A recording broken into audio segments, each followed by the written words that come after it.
কোনো না কোনো নেকির কাজ করেছিলাম, যার বদৌলতে আল্লাহ পাক মাহফিলে বসালো। সুবহানাল্লাহ। কারণ এটা হচ্ছে আল্লাহর ওলিদের মাহফিল, গুণগান প্রশংসার মাহফিল, এবং তার সাথে সাথে নবীও আল্লাহর প্রশংসার মাহফিল। যাদের প্রশংসা করলে, যে আল্লাহর ওলিদের প্রশংসা করলে কে খুশি হয় কিনা জানি না, আমার আল্লাহ বলে যারা আমার ওলি বান্দা হয়ে যায় আমি আল্লাহ জানিয়ে দিই। কি আল্লাহ আপনি কি জানান? বলছে কোরআন পড়ো জানতে পারবে। কি জানতে পারবো? বলছে যারা আমার ওলি বান্দা হয়ে যায় তাদের জন্য আমি আল্লাহ দুনিয়াতেও কোনো ভয় রাখিনি, আখিরাতেও কোনো ভয় রাখিনি। জোরে বলি। এখান থেকে বোঝা যায় যে যার প্রশংসার মাহফিলে বসেছি, যার গুণগানের মাহফিলে আমরা বসেছি, সে যেমন আল্লাহর দরবারে কবুল হয়ে গেছে, সেই ব্যক্তি যার দিকে তাকিয়ে দেবে তার জীবনও ধন্য হয়ে যাবে। জোরে বলে সুবহানাল্লাহ, সুবহানাল্লাহ। ওই জন্য শায়ের বলেন, নিগাহে ওলি মে ও তাসির দেখি, निगाहे वली में वो ताशीर देखी, बदलती हजारों की तकदीर देखी। नारे तकबीर, नारे रिसालत, सरकार गौस का दामन, सैयद अल्लाह हाफिज रहमतुल्लाह अलैहिर उर्स मुबारक। जिंदाबाद। খোদার কসম, যাদের মাহফিলে বসেছেন ওই ওলি বান্দাদের যদি নিগাহে কারাম হয়ে যায়, যদি নেক নজর আপনার আমার তাকদীরের প্রতি পড়ে যায়, আমার আল্লাহ বলেন যদি ওলি বান্দাদের সহবতে থাকো কি লাভ আছে? নবীর মাধ্যম দিয়ে জানাচ্ছে দুনিয়ায় তোমরা যাদেরকে মুহাব্বত করলে, ভালোবাসলে, সেই ওলি বান্দাদের জন্য আল্লাহর নবী দু আলমের বাদশা জানাচ্ছেন, মান তাশাব্বাহু বিকওমিন ফাহুয়া মিনহু। বুখারীর হাদিস। আমার আল্লাহর নবী দু আলমের বাদশা জানিয়ে দিচ্ছে, বান্দারে তোমরা আমার উম্মত, আল্লাহর বান্দা, তোমরা বিভিন্ন লোকের সঙ্গে তোমরা থাকো, বিভিন্ন লোকের সঙ্গে দুনিয়ায় তাদের সহবতে থাকো, ওই ব্যক্তিকে তোমরা ভালোবাসো, অমুক ব্যক্তিকে তোমরা ভালোবাসো। তোমরা কি করো না, বিভিন্ন ব্যক্তিকে ভালোবেসে তাদের সঙ্গে সম্পর্ক করো। কিন্তু আমার আল্লাহর নবী দু আলমের বাদশা জানিয়ে দিচ্ছে, যদি তোমরা দুনিয়াতে কোনো খারাপ ব্যক্তির সঙ্গে থাকো তোমাদের হাসরটা হবে মান তাশাব্বাহু বিকওমিন ফাহুয়া মিনহু। যেই ব্যক্তির সঙ্গে থাকবে দুনিয়ায়, যদি তোমরা খারাপ ব্যক্তির সঙ্গে থাকো, আল্লাহ পাক হাসরের ময়দানে কিয়ামতের দিনে ওই ব্যক্তির সঙ্গে তোমাকে তোলা হবে। এই হাদিস অনুযায়ী, এই কোটেশন অনুযায়ী হাদিসে মান তাশাব্বাহু বিকওমিন ফাহুয়া মিনহু। যদি আপনি আল্লাহর ওলিদেরকে মুহাব্বত করেন, আল্লাহর ওলি আল্লাহ হাফিজ রাহমাতুল্লাহ আলাইহিকে মুহাব্বত করে এই মাহফিলে বসলে আপনার আমার হাসরটা হবে ওই ওলি বান্দাদের সাথে। জোরে বলে সুবহানাল্লাহ। গাঁজাখড়ি গল্প করব না, বলে এদের কাছে দলিল নাই। আলহামদুলিল্লাহ এত দলিল আছে, যদি মরে যায় কবরে মাটি দিতে হবে না, দলিল দিয়ে চাপা দিলে চাপা দেওয়া হয়ে যাবে, এত দলিল আছে। শুধু বলে এরা গাঁজাখড়ি গল্প বলে, গল্প বলি না। বুখারী এবং কোরআন থেকে প্রমাণ করলাম যে আল্লাহর ওলিদের ক্ষমতা কতটা। আল্লাহর ওলি বান্দাদের আল্লাহ পাক বলবে, এই ওলি বান্দারা তোমরা আসো, তোমাদের কি চাওয়া পাওয়া আছে আমি আল্লাহ সেটাই দেব। জোরে বলি সুবহানাল্লাহ। তোমাদেরকে, তোমরা তো ওলি বান্দারা কি করবেন? জান্নাতে যাওয়ার জন্য ছোটাছুটি করবে, আল্লাহ জান্নাত দিন, জান্নাত দিন, আল্লাহ জান্নাত দিন। বলবে তোমরা তো ইবাদত করে আমার দরবারে গ্রহণ হয়ে গেছো, কিন্তু তোমাদের চাহনেওয়ালা মাননেওয়ালা যারা ছিল, যারা দুনিয়াতে তোমাদেরকে ভালোবেসেছিল, যারা তোমাদেরকে ভালোবেসেছিল, পানি পান করিয়েছিল, বস্ত্র পরিধান করিয়েছিল, তাদের কি হবে? আল্লাহ বলবেন তোমরা যাদের জন্য সুপারিশ করবে আমি আল্লাহর ওলি বান্দা, তোমরা যাদের জন্য সুপারিশ করবে আমি আল্লাহ তাদের জন্য মঞ্জুর করে দেব। জোরে বলি সুবহানাল্লাহ। আচ্ছা বলুন, এখন যুক্তি দিতে হবে, দলিল যুক্তি সব কিছু দেব। এখন আপনাদের আমাদের এখানে মাদ্রাসা থেকে কালেকশন করতে আসে কি আসে না? আসে তো। আচ্ছা, মাদ্রাসা থেকে যখন কালেকশন করতে আসে প্রতিষ্ঠান থেকে, আপনি যদি জিজ্ঞাসা করেন ভাই যদি মাদ্রাসায় আমার একটা ছেলে আছে, যদি আমার ছেলেটাকে মাদ্রাসায় দিই কি হবে? কি হবে আমার? তাহলে কি হবে? আমার ছেলে তো শিক্ষিত হবে, জ্ঞানী হবে, ইলম অর্জন করবে, জ্ঞান অর্জন করবে, আমার কি হবে? তো আপনাকে বলবে যে হাদিসে পাকের মধ্যে আছে, যদি হাক্কানি আলেম হতে পারে আপনার পুত্র বা আপনার যে আছে আওলাদ, যদি হাক্কানি আলেম হতে পারে, ওই হাক্কানি আলেমটা কাল কিয়ামতের দিনে হাসরের ময়দানে আল্লাহর কাছে বলবে, আল্লাহ আমি হাক্কানি আলেম, আপনি আমার জন্য জান্নাত মঞ্জুর করেছেন, কিন্তু আমার যারা প্রিয়জন, আমাকে আপনার পরিবার পরিজন আমাকে কষ্ট করে পড়িয়েছে, আমার বাপ আমাকে কষ্ট করে পড়িয়েছে, মা আমাকে সহযোগিতা করেছে পড়ার জন্য, জ্ঞান অর্জন করার জন্য, তাদের কি হবে?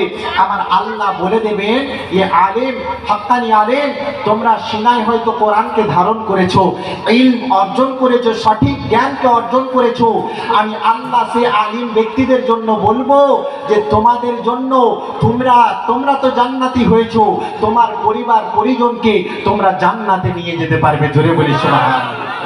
এটা আমরা মানি যে একজন হাক্কানি আলেম সে তার পরিবার পরিজনের জন্য সুপারিশ করতে পারবে।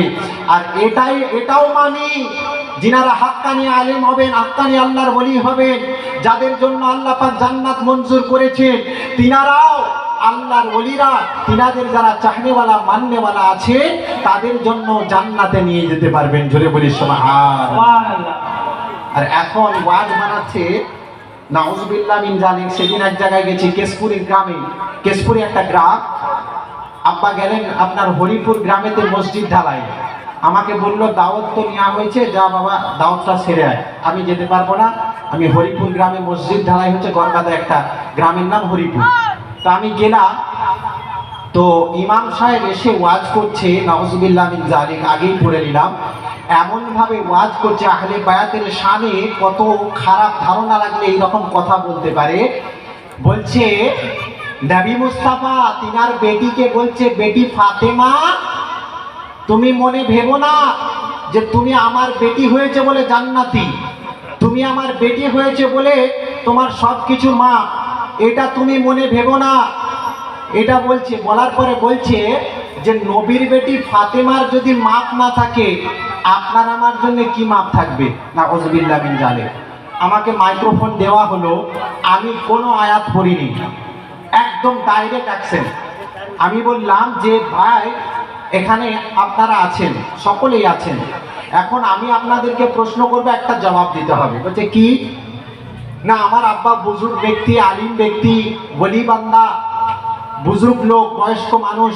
আমি বললাম আব্বাজান ওয়াক্ত হলো, আজান হলো, নামাজের সময় হলো। আমি বললাম আব্বাজান আপনি নামাজটা পড়ান। আমি পিছনে দাঁড়িয়েছি, একটা দায়িত্ব বেহাজাল ইমাম বলে, আমার আব্বাজানকে আমি নামাজ পড়বো, আব্বাজান ইমামতির জায়গাতে আছে, আমি মুক্তাদির জায়গাতে আছি, ইমাম মনে করে নামাজ পড়বো। এখন আসুন, আল্লাহ তো জানেন আমি হচ্ছি ছেলে, আমার আব্বাজান হচ্ছেন ইনি, তো আল্লাহ তো জানেন। এখন বলবো ইমাম বলার প্রয়োজন নেই, আমি বলবো ইফতার দায়িত্ব বাপ বলে আমি নিয়ত করব, নামাজ হবে কি না? হবে না। সেখানেও মজলিস থেকে আওয়াজ এলো, বলছে না নামাজ হবে না। আমি বললাম কেন হবে না? কেন হবে না? উত্তর তো দিতে হবে, প্রশ্ন যদি মনে করেন তার উত্তর আছে। তো কেন হবে না? বলছে এই জন্য হবে না, যখন আপনি নামাজ পড়বেন, নামাজ হচ্ছে আল্লাহর ফরজ নামাজ, সেই ফরজ নামাজ যখন হবে, যখন আল্লাহর খাতির আসবে, নামাজের খাতির আসবে, ফরজ নামাজের খাতির আসবে, সমস্ত সম্পর্ককে ত্যাগ করে দিতে হবে। হতে পারে আপনার আব্বা নামাজ পড়াচ্ছে, হতে পারে আপনার চাচা নামাজ পড়াচ্ছে, হতে পারে আপনার মামা নামাজ পড়াচ্ছে, হতে পারে আপনার খালু নামাজ পড়াচ্ছে। যখন আল্লাহর খাতির আসবে, যখন আল্লাহর ফরজ নামাজ পড়া হবে, যেই থাকুক না কেন, সেখানে সম্পর্ক ত্যাগ করে ইমাম বলে স্বীকার করতে হবে। আমি বললাম এবারে আসুন, একটু আগে যিনি বলছিলেন যে আল্লাহর নবী বলছেন যে বেটি ফাতেমা তুমি মনে ভেবো না আমি তোমার বাপ হয়েছি বলে তোমাকে পার করে দেব, এটাই নবী বলেছিলেন। কিন্তু একটু বুঝতে হবে কেন বলেছিলেন। নবী আমার বললেন, নবী মুস্তাফা এটাই জানাতে চাইলেন, বেটি ফাতেমা তুমি মনে ভেবো না যে তুমি বেটি বলে, আমার বেটি বলে পার পেয়ে যাবে। যখন হিসাবের জন্য আসবে, যখন আল্লাহ পাক হিসাবের খাতা খুলবেন, যখন কোনো আপনার হিসাবের দিকে আসবে, তখন বাপ বেটির সম্পর্ক চলবে না। কি সম্পর্ক করতে হবে? আমি হচ্ছি নবী আর তুমি হচ্ছে উম্মতি। জোরে বলে সুবহানাল্লাহ। তুমি আমার বেটি হবে না, তখন নবী বলে স্বীকার করতে হবে। যখন নবী বলে স্বীকার করবে, তখন সব কিছু মাফ হয়ে যাবে। জোরে বলি সুবহানাল্লাহ। আর এখন বলছে নবীর বেটি ফাতেমার কোনো আপনার আযাব হবে কবরে। এমনকি বলছে আবু যার গেফারি বলেছে নবীর বেটির কবরে আযাব। আমি যে পেলই কোথায় এই জিনিস, আল্লাহু আকবার কবীরা।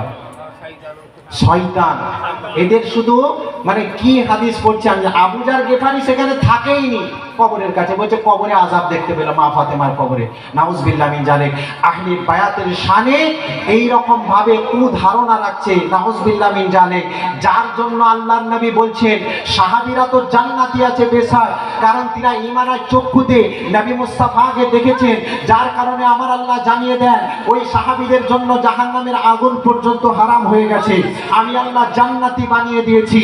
আর যখন ফাতেমার কথা আসে নবী আমার বলেন, ওগো বেটি ফাতেমা, তুমি এটাই তোমার জন্য জানাতে চাই, তুমি শুধু জান্নাতি নয়, বলছে কি না, তুমি হচ্ছে জান্নাতি রমণীদের সরদারিনী হবে। জোরে সুবহানাল্লাহ। বেশক যত জান্নাতে নারী যাবে তাদের তুমি সরদারিনী হবে, সবের হেড হবে।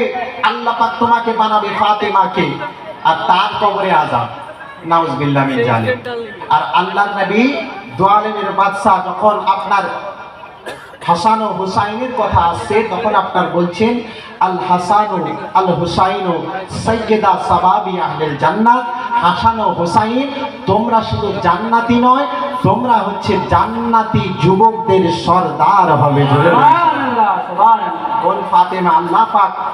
আল্লাহ পাক আমার জানাচ্ছেন, নবী আমার তুমি দেখিয়ে দাও তোমার প্রিয়জন কারা আছে, তোমার যারা কাছের লোক আছে তুমি দেখিয়ে দাও।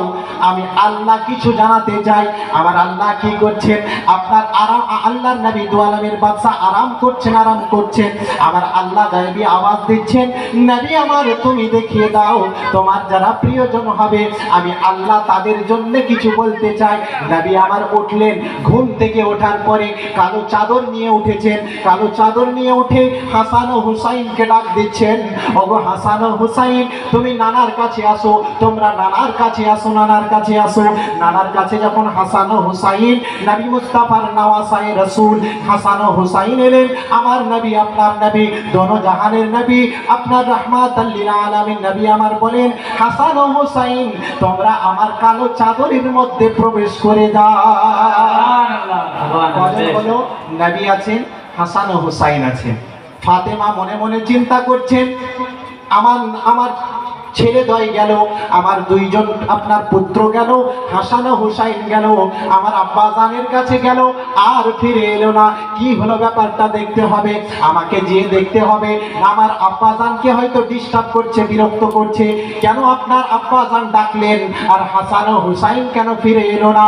বেটি ফাতেমা যাচ্ছেন নবী মুস্তাফার কাছে। যখন ফাতেমা গেছেন, ফাতেমাকে ডাক দিচ্ছেন আমার আপনার নবী মুস্তাফা, ওগো ফাতেমা তুমিও আমার কালো চাদরের মধ্যে প্রবেশ করে যাও। সুবহানাল্লাহ। চারজন হলো, কে বাকি আছে? হযরত আলী রাদিয়াল্লাহু তাআলা আনহু মনে মনে চিন্তা করছেন, আমার ছেলে দয় গেল, হাসান ও হুসাইন গেল, ফিরে এলো না, ফাতেমা গেল, ফিরে এলো না।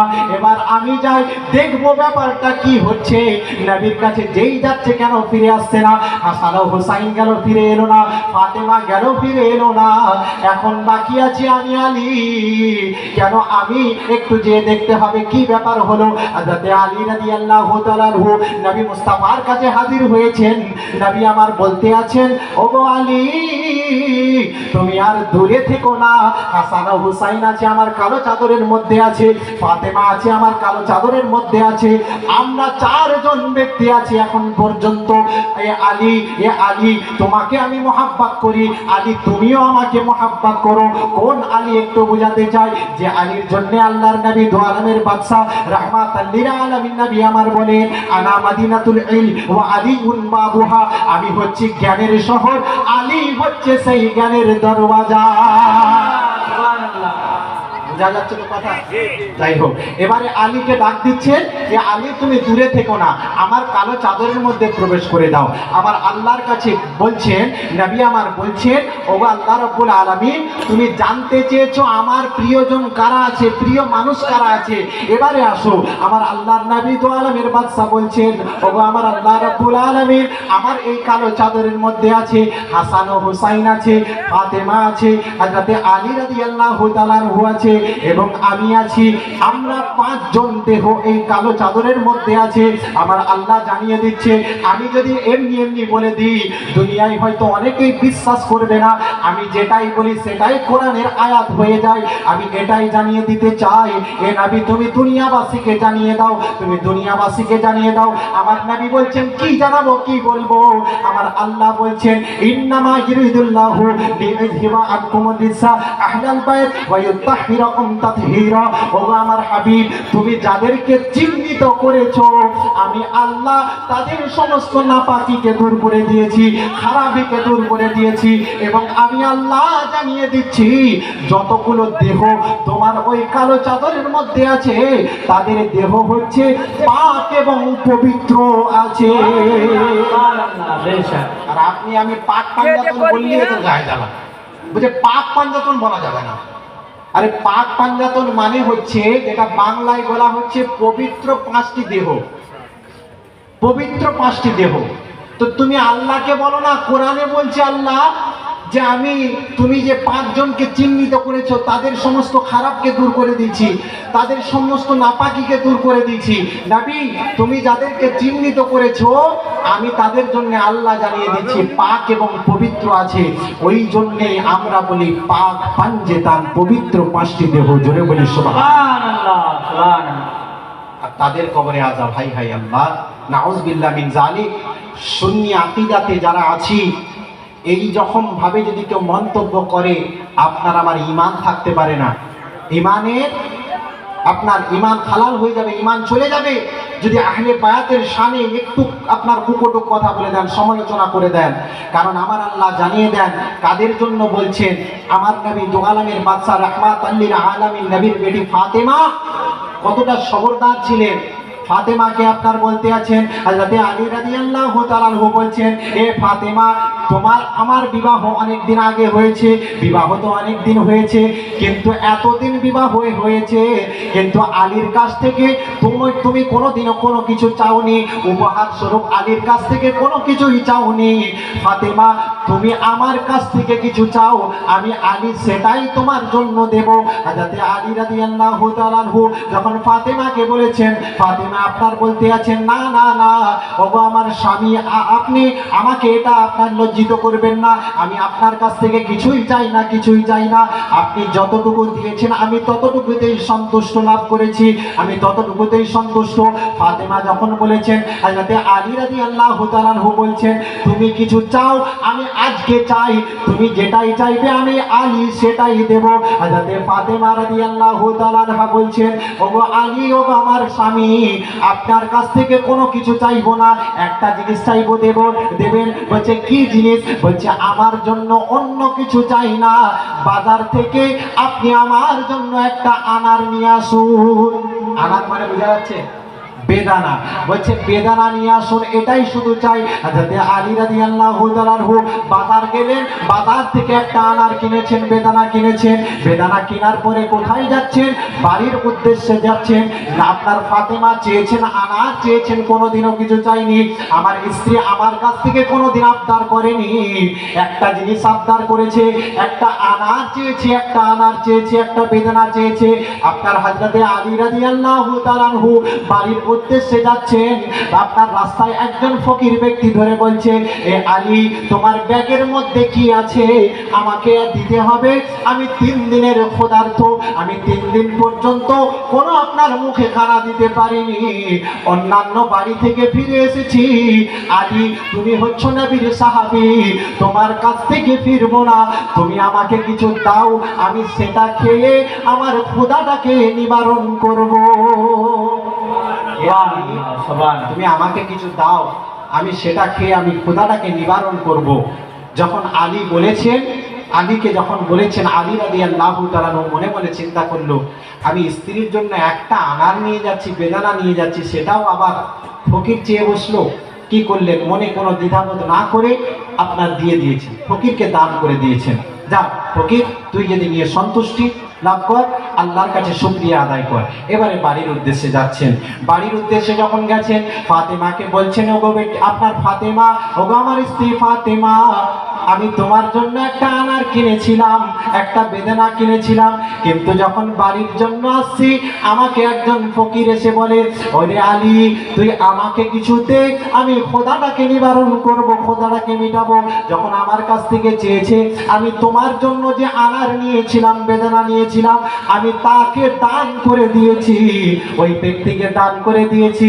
ফাতেমা কেমন স্ত্রী দেখুন, নবীর বেটি ফাতেমা, দোনো জাহানের বাদশা নবীর বেটি ফাতেমা আপনার বলছে, ওগো আমার স্বামী আপনি দান করে দিয়েছেন, আপনি যে বাড়িতে নিয়ে আসেননি তাতেই আমি সন্তুষ্ট। ফাতেমা বলছে আপনি নিয়ে আসেননি এতে আমি সন্তুষ্ট, আপনি গরিবকে দান করেছেন এটাই আমার জন্য ভালো। আল্লাহ হয়তো আমাকে এর থেকে এর প্রতিদান আরো কিছু দান করতে পারে। জোরে বলি সুবহানাল্লাহ। কিছুক্ষণ পরে সালমান ফার্সি বলে নবীর একজন সাহাবী, সালমান ফার্সি, যার নাম হলো সালমান ফার্সি, আলীর ঘরে এসে আপনার ডাক দিচ্ছেন, আলী বাড়িতে আছো, আলী বাড়িতে আছো। আলী আপনার আওয়াজ দিলেন বাড়িতে আছি, দরজা খুললেন হযরতে আলী রাদিয়াল্লাহু তাআলা আনহু, বাড়িতে দরজা খুললেন, খোলার সাথে সাথে সালমান ফার্সি এসে বলতে আছে, ওগো আলী তোমার জন্য নবী মুস্তাফা কিছু উপহার পাঠিয়েছে, তুমি এটা গ্রহণ করো। বলছে কি উপহার, কি উপহার একটু দেখতে হয়। আপনার সালমান ফার্সি একটা ঝোড়ার মধ্যে নিয়েছেন 9টা বেদানা নিয়েছেন আর আলীকে দিচ্ছেন। বলছে ভাই আলী তুমি এটাকে গ্রহণ করো। বলছে কে পাঠিয়েছে? বলছে নবী তোমার জন্য পাঠিয়েছে, নবী পাঠিয়েছে তোমার জন্য, উপহার পাঠিয়েছে, গিফট পাঠিয়েছে। যখন আলী রাদিয়াল্লাহু তাআলা আনহু আপনার গ্রহণ করলেন, গ্রহণ করার পরে গুনছেন 1টা 2টো 3টে 4টে 5টা 6টা 7টা 8টা 9টা, যখন 9টা পর্যন্ত গুনেছে আলী আপনার বলছে এই বেদানা এই উপহার আমার জন্য নয়। বলছে কেন নয়? সালমান ফার্সিকে বলছেন ভাই সালমান ফার্সি ভুল করে মনে হয় তুমি আমার বাড়িতে ঢুকে গেছো। বলছে কেন কেন? তোমার জন্য নবী মুস্তাফা পাঠিয়েছেন, 9টা বেদানা তোমার জন্য পাঠিয়েছে। বলছে না না না, আমি এটা বিশ্বাস আছে, আমার আকীদা আছে। বলছে কি বিশ্বাস? নবী যদি আমার জন্য পাঠায়, কোরআনে আমার আল্লাহ জানিয়ে দেয় যে ব্যক্তি আমার জন্য 1 টাকা দেবে, 1 দিরহাম দেবে, আমি তার জন্য 10 দিরহাম আমি আল্লাহ দেব। কোরআনে আমার আল্লাহ বলেন যেই ব্যক্তি আমার রাস্তায় 1 টাকা খরচ করবে আমি আল্লাহ 10 দেব। আমি আলী 1টা বেদানা দান করেছি আমার জন্য।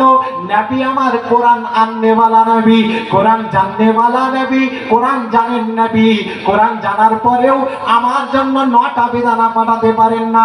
আল্লাহ যদি নবীর মাধ্যম দিয়ে পাঠায় 9টা বেদানা পাঠাবে না। বলছে ভাই আলী তোমার জন্য নবী আমার 10টা বেদানাই পাঠিয়েছে। বলছে কোথায় সেটা, কোথায় কোথায়? তুমি তো আমাকে 9টা বেদানা দিলে, আর একটা বেদানা কোথায়? বলছে আমি সালমান ফার্সি, নবীর দরবার থেকে আমাকে নবী মুস্তাফা পাঠিয়েছেন, 9টা বেদানা দিল আর আমাকে বলল তুমি যাও আলীর কাছে যাও, আলীর কাছে পৌঁছে দাও আমি যে গিফটটা দিচ্ছি, উপহার দিচ্ছি, তুমি আলীর জন্য, আমার ফাতেমার জন্য, বেটি ফাতেমার জন্য সালমান ফার্সি তুমি এটাকে তাদের বাড়ি পর্যন্ত পৌঁছে দাও। আমি আসছিলাম, আপনার যখন আসছিলাম কিছুটা পথ আসার পথে মনে মনে চিন্তা করলাম আজকে আলীকে পরীক্ষা নেব। বলছে কি পরীক্ষা? বলছে না আমি 9টা বেদানা রাখবো, একটা বেদানা আমার পকেটের মধ্যে রাখবো, আলীকে দেখবো টেস্ট করে আলী কতটা জাননেওয়ালা আছে। এখন যখন তোমাকে 9টা বেদানা দিয়েছি, দেওয়ার পরে তুমি সাচ্চা ইমানদার আছো, তুমি জানো যে আল্লাহর রাস্তায় 1টা বেদানা দিয়েছো, তার জন্য নবী মুস্তাফা আমার আল্লাহ নবীর মাধ্যম দিয়ে তোমাকে 10টা বেদানাই পাঠিয়ে দিয়েছে। সুবহানাল্লাহ, নারায়ে তাকবীর, নারায়ে রিসালাত, গুলশানদা দরবার শরীফ, আলহাজ সৈয়দ রুহুল হুদা কা দামান, সৈয়দ তাজউদ্দিন কিরমানি কা দামান, আলহাজ সৈয়দ নুরুল্লাহ কিরমানি কা দামান, নারায়ে তাকবীর, নারায়ে রিসালাত। কি রকম সবরদার হযরতে আলী রাদিয়াল্লাহু তাআলা আনহুর সবরদারি দেখুন, দেখে শিখতে হবে যে আলীর মুহাব্বত, নবীর প্রতি মুহাব্বত এতটুকু কম ছিল না, যার জন্য আমার আল্লাহ নবী দু আলমের বাদশাহ রাহমাতাল লিল আলামিন নবী বলেন এ আলী তুমি ছাড়া আমার ভেদ কেউ জানে না। জোরে বলি সুবহানাল্লাহ। দুনিয়ায় একজন ব্যক্তি আছে যার সঙ্গে আমার আপনার তুলনা করা হয়, আমার সঙ্গে তুলনা হয়, সেটা হলো আলী। আলীর সঙ্গে ছাড়া অন্য কারোর সঙ্গে জোড়া লাগানো যায় না। যে আলীর প্রশংসা করলে নবী মুস্তাফা খুশি হন, আর যে নবীর প্রশংসা করলে আল্লাহ খুশি হন। জোরে বলি সুবহানাল্লাহ। সুবহানাল্লাহ। কোন আলী রাদিয়াল্লাহু তাআলা আনহু। আবার আসেন আপনার আলী রাদিয়াল্লাহু তাআলা আনহু আপনার কিরকম ইমানদার ছিলেন দেখুন। নবী মুস্তাফা টেস্ট করছেন আলীকে, পরীক্ষা করছেন আলীকে। আলীর বাড়িতে যাবেন, ফাতেমার বাড়িতে যাবেন। ফাতেমার বাড়িতে অভাব আছে, কিছুদিন পর্যন্ত আপনার চুলো জ্বলেনি, খানা আপনার খায়নি। হযরতে ফাতেমা ছেলেদের মুখেতে কোনো খানা জোগাতে পারছে না। এই মতো সময় নবী আমার ভাবলেন যে আল্লাহর কাছে ব্যাপারটা একটু জানায়, যে ফাতেমা, আমার বেটি ফাতেমা আজকে কিছুদিন হলো তাদের বাড়িতে কোনো রান্না চাপেনি, আপনার হাসান ও হুসাইনের মুখেতে কোনো খানা দিতে পারেনি। আল্লাহর কাছে জানালেন, মাবুদের দরবারে জানালেন, মাবুদ তুমি একটা কোনো ব্যবস্থা করে দাও, ফাতেমার জন্য তুমি কোনো ব্যবস্থা করে দাও, আলীর জন্য কোনো ব্যবস্থা করে দাও, হাসান ও হুসাইনের জন্য কিছু ব্যবস্থা করে দাও। হযরতে আলী রাদিয়াল্লাহু তাআলা আনহুকে ফাতেমা আপনার বলতে আছেন, আমার কিছু টাকা ছিল যার পরিমাণ হচ্ছে 6 দিরহাম। 6 দিরহাম নিয়ে যাও ওগো আমার স্বামী, ওগো আমার স্বামী, 6 দিরহাম নিয়ে যে বাজার থেকে কিছু আটা নিয়ে আসুন। আটা নিয়ে রুটি বানিয়ে আমি আমার বাচ্চাদের মুখে কিছু জোগাতে চাই। আজকে 3 দিন পর্যন্ত কোনো খানা যাবেনি, আমাদের বাড়িতে কোনো খানা রান্না হয়নি। আলী আমার স্বামী, তুমি যাও যাও যাও, আমি 6 দিরহাম দিলাম, দিরহাম দিয়ে তুমি কিছু নিয়ে আসো। আর আটা নিয়ে এসে আপনার ফাতেমা বলতে আছেন, আমার হাসান ও হুসাইনের মুখে কিছু জোগাতে চাই। যখন আপনার গেলেন হযরতে আলী রাদিয়াল্লাহু তাআলা আনহু 6 দিরহাম নিয়ে যাচ্ছেন, যাওয়ার পথেতে আপনার কেউ এসে বলতে আছে, এ আলী তুমি আমার ঘোড়াটাকে ক্রয় করো। একটা ঘোড়া নিয়ে বলছে, আমার ঘোড়াটাকে ক্রয় করো। বলছে আমার কাছে টাকা পয়সা নাই। বলছে কত দাম? 600 দিরহাম। 600 দিরহাম দিয়ে তুমি আমার ঘোড়াটাকে ক্রয় করো, ভালো ঘোড়া, তুমি এটা ক্রয় করো। বলছে না না, আমার কাছে টাকা পয়সা কিছু নেই, আমি গ্রহণ করতে পারবো না, আমার কাছে টাকা নেই, তো কি করে গ্রহণ করব? হযরত আলী যখন বলেছেন, ওই ব্যক্তি বলতে আছেন, যাও তোমাকে ধারে দিয়ে দিলাম, তুমি কিছুদিন পরে এসে যখন তুমি ঘোড়া বিক্রি করবে তখন আমার এসে ঋণটাকে পরিশোধ করবে। হযরত আলী রাদিয়াল্লাহু তাআলা আনহু কি করলেন, ঘোড়াকে নিয়ে যাচ্ছেন, কিছুটা পথ এসেছেন, কিছুটা পথ আসার পরে আপনার বলছেন, কেউ এসে বলছেন তোমার ঘোড়াটা বিক্রি করবে, আমি নিতে চাই। বলছে দাম কত? বলছে 600 দিরহাম দাম, আমি এখনই তোমার ঘোড়াটাকে ক্রয় করতে চাই, কিনতে চাই। বলছে যাও, নিয়ে যাও। আমি এটাই জানছিলাম, আমি এটাই বলছিলাম যে আমার ঘোড়াটা কে কিনবে। আমি রাস্তাতেই দেখলাম আমার ঘোড়া বিক্রি হয়ে গেছে। কেউ এসে বলল তোমার ঘোড়া দাও আর 600 দিরহাম নিয়ে যাও। 600 দিরহাম নিয়ে বাড়িতে যাচ্ছেন। এমতো সময় আমার আপনার নবী মুস্তাফা ফাতেমার বাড়িতে হাজির আছেন, রাহমাতাল লিল আলামিন নবীর বাড়িতে নবী আমার হাজির আছেন, ফাতেমার বাড়িতে নবী আমার হাজির আছেন। 3 দিন পর্যন্ত যে ফাতেমার বাড়িতে খানা চলে না, ফাতেমার বাড়িতে রাহমাতাল লিল আলামিন নবী হাজির আছেন। ফাতেমার বাড়িতে নবী যখন আপনার এলেন, হযরতে আলী যখন প্রবেশ করছেন, আলীকে নবী ডাকছেন, এ আলী তুমি আমার কাছে আসো। বলছে কেন নবী আপনি কখন এলেন? বলছে আমি অনেকক্ষণ এসেছি, তোমাদের সংবাদ আমি পেয়েছি তোমাদের 3 দিন পর্যন্ত কোনো খানা যাবেনি, সেই জন্য আমি নবী মুস্তাফা তোমাদের বাড়িতে এসেছি, ফাতেমার বাড়িতে আমি এসেছি। বলছে এ আলী তুমি যে বাজারে গিয়েছিলে, তুমি কিছু ঘটনা দেখতে পেলে? বলছে হ্যাঁ, প্রথমে একজন ব্যক্তি এসে একজন ঘোড়া নিয়ে এসে সে বলল তুমি এই ঘোড়া নিয়ে যাও ধারে, আমি তোমাকে দিয়ে দিলাম, ঋণ মুক্ত করবে যেদিন তুমি আমার কাছ থেকে ঘোড়া নিয়ে যাচ্ছ, ঘোড়া যেদিন বিক্রি করবে সেদিন যত টাকা হবে আমাকে দিয়ে যাবে, আর তুমি কিছু লাভ্যাংশ রাখবে, লাভটা নিয়ে নেবে। বলছে আমি কিছুটা পথ এলাম, আসার পরে একজন ব্যক্তি এসে আমার ঘোড়াটাকে 600 দিরহাম দিয়ে কিনে নিল। বলছে কেন এটা কি জানতে পারো? বলছে নবী আপনি ছাড়া এর খবর কেউ জানতে পারে না। আলী বলছেন এর খবর আপনি ছাড়া জানতে পারেন না। আলী যখন বলেছেন, নবী আমার বলছেন, এ আলী প্রথম যে ঘোড়া নিয়ে এসেছিল সেটা আর কেউ নয়, আসমানি ফেরেশতা জিবরিল আমিন ছিল। জোরে সুবহানাল্লাহ।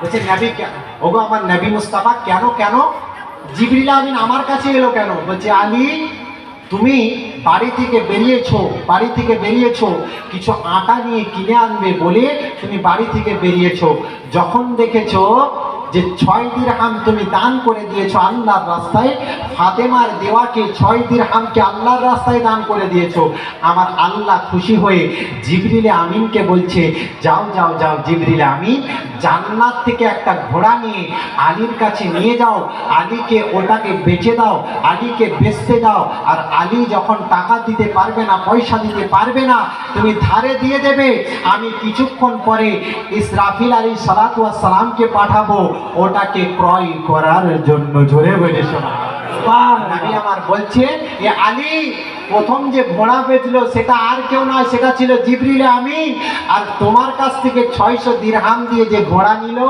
ওটা ছিল ইসরাফিল আলাইহিস সালাতু ওয়াস সালাম, আসমানি ফারিস্তা।